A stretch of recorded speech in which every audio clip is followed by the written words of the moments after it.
Hey, Blazer Tails. I've got another good one for you if you like scary. Oh, this is a good one for you.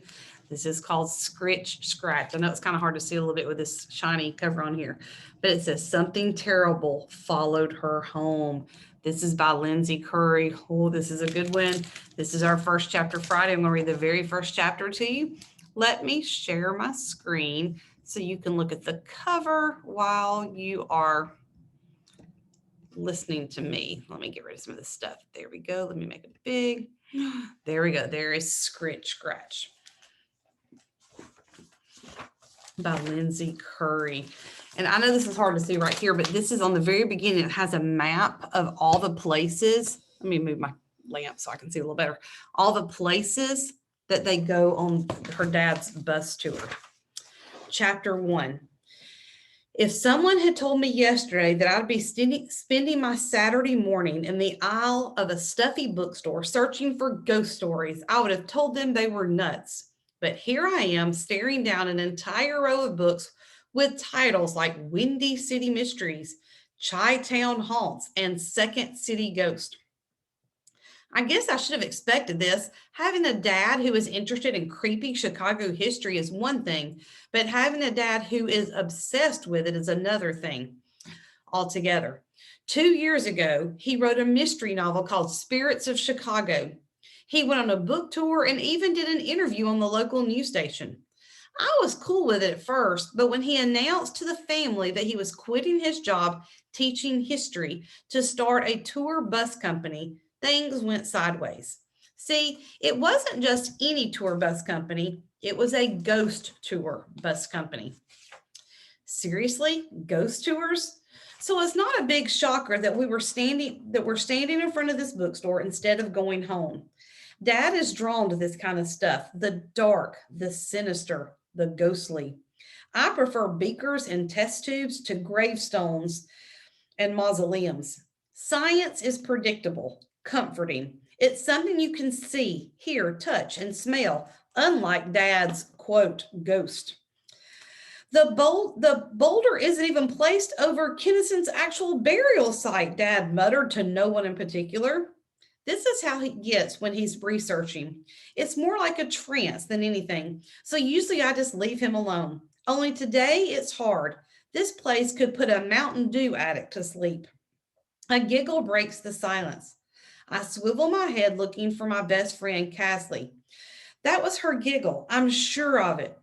I start to walk in the direction I think the laughter came from, but I stop in my tracks when I realize that she isn't alone. Staying behind a bookshelf, I watch Cass flip through the pages of a graphic novel while Emily Craig reads over her shoulder. They burst into laughter more than once, the sound of their happiness needling me. I ease farther behind the bookshelf and force myself to breathe through the ache in my stomach. Cass didn't invite me to hang out with them. She didn't even mention it. Emily just moved here a couple of months ago, but Cassie has been hanging out with her more and more lately, inviting her to sit at our lunch table, begging her to join the science club, including her in our group text. There's nothing wrong with Emily. I mean, she seems nice enough, but she's quiet when I'm around. Cassie swears it's nothing. I'm not so sure. I guess I get it. Emily and I don't have anything in common. She's into stuff Cass and I have never been into before: makeup, hair products, clothes. Now that Cassie seems to be into those things too, I feel like I don't belong whenever the three of us are together. Dad, I whisper, rounding the corner where my father is still standing, nose in a book. Can we go now? He slowly flips a page, then immediately turns it back as if he might have missed something. I drop my face into my hands and groan. The longer we stay here, the more likely it is that Cass will see me. Even worse, she might think I'm spying on her.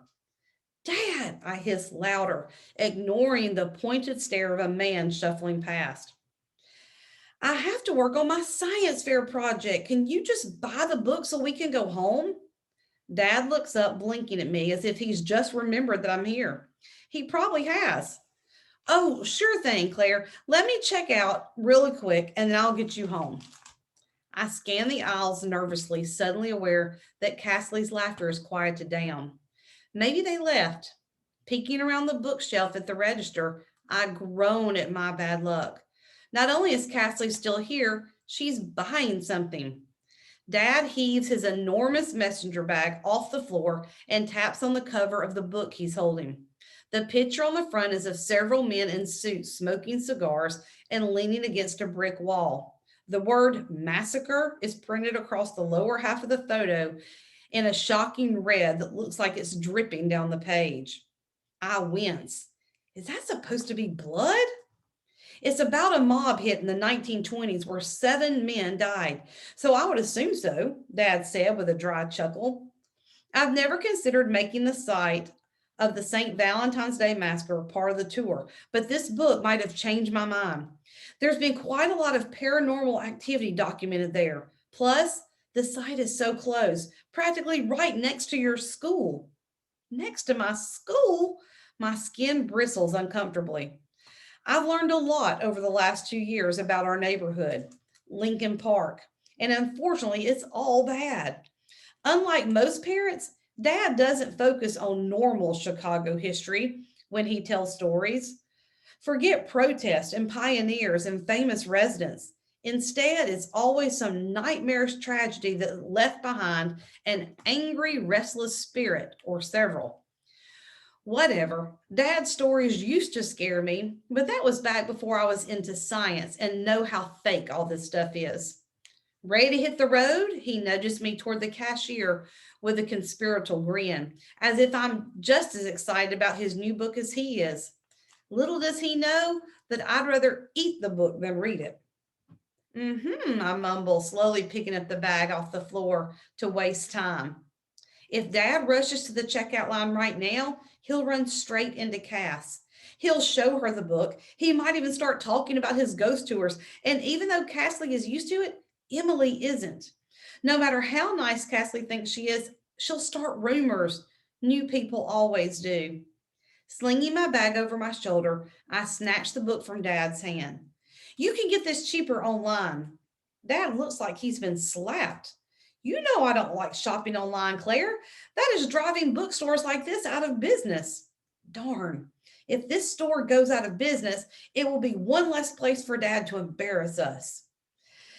I'm just saying that if you want the book, you could get it tomorrow for way less by doing that. Please listen. Please try to hear what I'm actually saying. Please, please, please. Dad shuts his glasses up his nose and gives me a stern look. Reaching over, he pries my fingers off the book one at a time. The price is fine, little Miss Cheapskate. Let's go. Just when I think I have no choice but to trip him or fake an injury of my own to slow him down, I hear the jingle of the small bell above the door. Someone left. Trotting to the window, I exhale in relief. It was Cassie. She skips away from the store, one willowy arm linked through Emily's like a fence meant to keep me out. Oh, this book gets so scary. This is such an amazing book. This is Scritch Scratch. You do not want to miss this one. Let me stop sharing my screen. Oh, this is a good one. Let me show you so you can see a little bit better again. Don't miss this one. This one's super scary. See you in the next first chapter Friday book talk.